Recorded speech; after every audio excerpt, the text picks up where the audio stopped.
शिवाजी महाराज की, बोला छत्रपती संभाजी महाराज की जय भवानी, जय भवानी। 350 वर्षापूर्वी मुठभर मावळे घेऊन ज्याने हिंदवी स्वराज्य निर्माण केलं, एवढी सोपी गोष्ट नव्हती। प्रख्यात्रे कायम म्हणतात की बाकीच्या राज्यांना भूगोल आहे आणि माझ्या महाराष्ट्राला इतिहास आहे। याचं काय कारण असेल हो? ज्याने मुठभर मावळे घेतले आणि हिंदवी स्वराज्य निर्माण केलं, एवढी साधी सोपी कल्पना नव्हती। जगातला दुसऱ्या क्रमांकाचा सम्राट असलेला आलमगीर औरंगजेब बादशाह इथल्या महाराष्ट्राच्या मातीमध्ये अश्वमेध घोडा आणणं सुद्धा पाप समजत होता।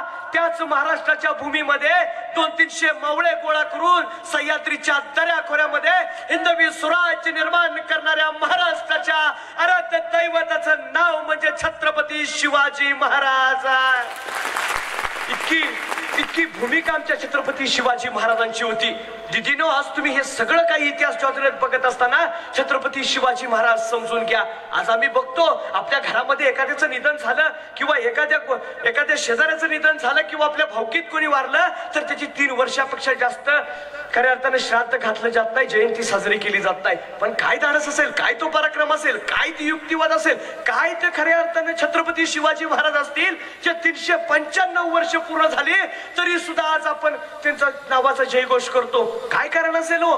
काय त्यांची भूमिका असेल? त्याचं एकच तुम्हाला उदाहरण देतो, तुमच्या लक्षात येईल की छत्रपती शिवाजी महाराजांसाठी माणसं मरायला का तयार होती, कशी मरत होती, कशी जगत होती। तुम्हाला सांगतो, तुमच्यासारखीच पोरं असेल, इथं 5वी-6वीचं कोण असेल ना, एवढ्याच वयाचं एक पोरग होतं, 12-13 वर्षाचं पोरग, होट पेल तर दूध निघेल। आपली आई बरोबर तुम्हाला सांगतो पेरणी करण्यासाठी निघालं, तेवढ्यामध्ये आई बरोबर पेरणी करण्यासाठी, गव्हाची पेरणी करण्यासाठी निघालं होतं। तेवढ्यामध्ये ते पोरग आपल्या आई वडिला बरोबर पेरणी करत होतं आणि त्याच्या लक्षात आलं की 3-4 घोडेस्वार तिकडून येत आहेत म्हणून त्या पोराची धरदिशी नजर गेली। त्या पोरानं तिकडे पाहिलं आणि त्याच वेळेला बघितल्यानंतर पोरानं पाहिलं, आईला म्हटलं, आई मला तिकडे गेलं पाहिजे, स्वराज्याकडे कोणतरी तिरक्या नजरेनं बघतंय। म्हणून तुम्हाला सांगतो ती पोरग लुट पायाने सरदिशी पुढे जातं। घोडेस्वार तिकडून येत असतात, घोड्यांच्या डबा टप टप टप पडायला लागतात, पोरग पुढे जातं आणि म्हणतं, खबरदार जर टाच मारून पुढे चाल तर तिथड्या उडवेन राही एवढ्या। तुम्हाला सांगतो ते तिकडे जातात, 3-4 घोडेस्वारांपैकी घोडेस्वार खाली उतरतो आणि म्हणतो, 12-13 वर्षाचं पोरग, होट पेल तर दूध निघेल आणि आपल्याला म्हणतं, खबरदार जर टाच मारून पुढे जाल तर चितड्या उडवेन राही एवढ्या। त्या 3-4 घोडेस्वारातले तुम्हाला सांगितलं तर आश्चर्याचा धक्का बसेल, त्या 3-4 घोडेस्वारातले तिसरे कोणी नसून महाराष्ट्राचे आराध्य दैवत छत्रपती शिवाजी महाराज होते। महाराष्ट्राचे आराध्य दैवत छत्रपती शिवाजी महाराज होते। नेमका आमचा राजा दिसतोय कसा माहिती नाही, आमचा राजा आहे कसा माहिती नाही, परंतु त्या राजासाठी आपण जगलं पाहिजे ही भूमिका प्रत्येक मावळ्याची होती, म्हणून हिंदवी स्वराज्य निर्माण झालं। आज आम्ही बघतो की आज आम्हाला बारके कुठेतरी तणाव येतात, टेन्शन येतं आणि आम्ही कुठेतरी चिंताग्रस्त करतो।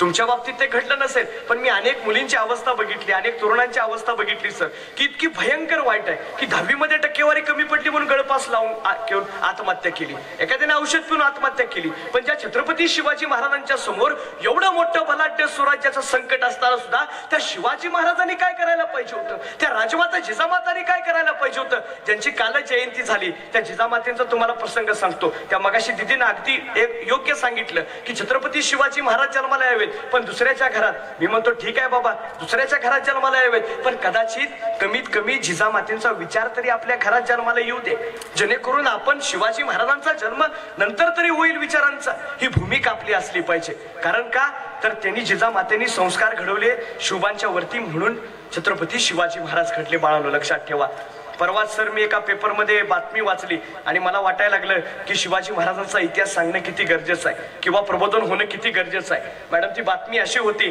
की त्या पेपरमधली बातमी अशी होती की त्या पोराला वाईटच्या संगतीनं दारूचं व्यसन लागलं आणि दारूचं व्यसन लागल्यानंतर आईला पैसे मागायला लागला, आईने पैसे देण्यास नकार दिला, नंतर आईला मारहाण करायला लागला, परत आई मारायच्या भीतीनं आई पैसे द्यायला लागली, पण एक दिवस उजाडला, आईकडे पैसे नव्हते द्यायला, 200 रुपये मागत होता, दिले नाही, सत्य घटना आहे।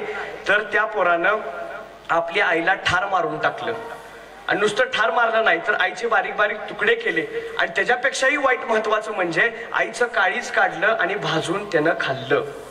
म्हणजे इतकी भयंकर कृत्या समाजामध्ये घडतायत आणि तो आरोपी काही दुसरे कुठं नाही, आपल्या कोल्हापूरच्याच कळंबा जेलला आहे. आम्ही त्याला पाहायला गेलो. म्हणजे इतकं विकृत आणि इतकी बेकार परिस्थिती कशी काय महाराष्ट्रामध्ये जन्माला आली. महाराष्ट्र संतांचा, महाराष्ट्र महंतांचा, महाराष्ट्र छत्रपती शिवरायांचा, महाराष्ट्र महात्मा फुलेंचा, महाराष्ट्र सावित्रीबाई फुलेंचा, या महाराष्ट्रामध्ये आज ही अवस्था घडली. म्हणून प्रबोधनाची गरज पडली. म्हणून मला राजमाता महासाहेब जिजाऊंचा आदर्श यासाठी वाटतो. तुम्हाला एक उदाहरण सांगतो, तुमच्या लक्षात येईल. एकदा कुमार सर, छत्रपती शिवाजी महाराज एकदा राजस्थानच्या नृत्य बघण्यासाठी निघाले होते आणि गेले आपल्या सवंगड्यांच्या बरोबर. बघितलं, नृत्याचा आनंद सुद्धा घेतला आणि राजमाता जिजाऊ कडाडल्या आणि म्हटलं की राजे कुठे गेलेत. त्यांनी सांगितलं की एका राजस्थानचं प्रसिद्ध नृत्य बघायला राजे गेलेत.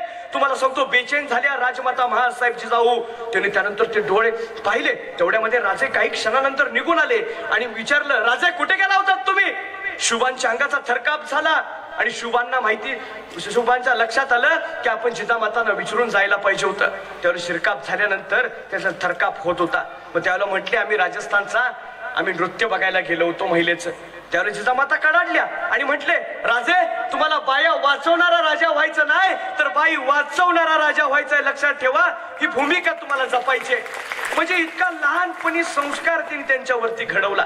कलेलाही तेवढंच त्यांनी प्रोत्साहन दिलं, तेवढंच त्यांनी संस्काराला महत्व दिलं. हे जिजामातांचं वैशिष्ट्य होतं. आज आम्ही बघतो, आज एवढे हायकोर्ट आले, एवढे सुप्रीम कोर्ट आले, एवढे पोलीस स्टेशन आले, एवढी प्रशासन व्यवस्था आली, एवढं राजकारण आलं, पण छत्रपती शिवाजी महाराजांचं आज 350-395 वर्ष पूर्ण झाली तरी सुद्धा महाराजांची उदाहरणं का दिली जातात. तुम्हाला